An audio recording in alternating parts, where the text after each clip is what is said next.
think everybody has something that reminded them of home, of their family, of better times. I carry this picture of my family.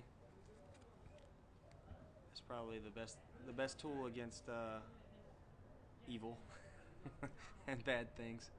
It reminds me about why I'm here and what I'm going back to. It's a bear my wife gave me. I call it IED bear. It's probably about the best name he gets. And my last deployment, probably about 2 o'clock in the morning, we were doing a convoy out of Telfar, and I was in my striker, and this was sitting next to my head, and I hit a landmine, and then an IED went off on the side of me, and it melted all my stuff on my face and all, and the flames went through and pretty much burned up my bear and turned it all black. Yeah, I was laying in bed.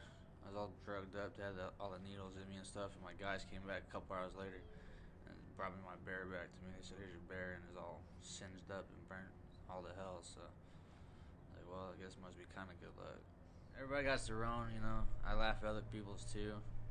They're little funny ones, whatever they got. People carry their religious items. I got my bear. I think there's really no point to it. I don't necessarily believe in it, but then when I don't take it out when I go out one day, if I forget it, I don't feel right, so I guess it works. I'm still alive so far. I'm not superstitious at all. I don't believe in good luck charms. So basically what I figured is that I'm my own good luck charm. I'm what keeps me alive. They've thrown pretty much everything they can at me. They've tried to blow me up, shoot me, throw hand grenades at me, everything they can throw at me. And thus far, I've walked away without a scratch on me, knock on wood. But so that's why I figured it's me. It's nothing that I carry around special. It's just me. I'm Superman. I cannot be defeated. I'm invincible. This was given me by my grandmother.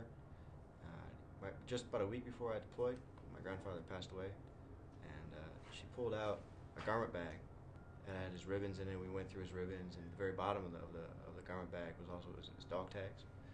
And I held them up, and I mentioned that it'd be kind of nice to carry these on deployment because my grandfather made it through World War II in one piece. So it would, I thought probably be good luck to bring me home, and so she gave me the dog tags, so I carry those. Soldiers are far from home, and they write letters, they phone, but they don't have that physical contact, and so it's a little piece of home that they carry with them. It's a reminder that you're not just a soldier.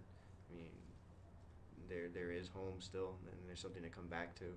The only thing of sentimental value that I have with me is my wallet, and I got like my Blockbuster card and my library card, and it's ridiculous to think that I'd use any of that in Iraq.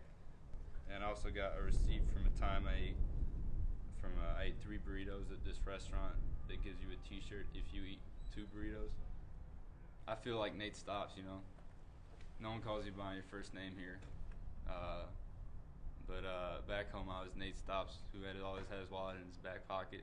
It's been the same size for years, and still the same size in Iraq as it is back in Deerfield, Illinois.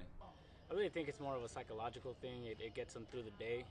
They think about, hey, not really what it is, but what it does for them, psychologically. Like some people carry bears, some people carry charms, trinkets, necklaces, pictures. My wife sent me an ultrasound picture of my unborn daughter, kind of get me through the next day till she's born. I get to go home and see her. My good luck charm is a rosary that I had since my first communion. When you're over here, every time you roll out that gate, your life's at risk. It could be your time to go, and when your life's at risk, you just try and hold on to anything that you think will help keep you going and get you to home safe to see your family. This book was my grandfather's, and as I read through it, it's a serviceman's Bible from World War II. It just reminds me that people have come and gone here. People go to war and come back, and I'll do the same, I hope. Look at your little memento or whatever from home, and you're able to remember the time that you were able to do whatever you wanted. You weren't worried about mortars or worried about getting blown up or worried about one of your guys getting hurt. You're just worried about, hey, what movie are we going to go see tonight? Or where do you want to go eat? I feel like Chinese. I feel like Mexican.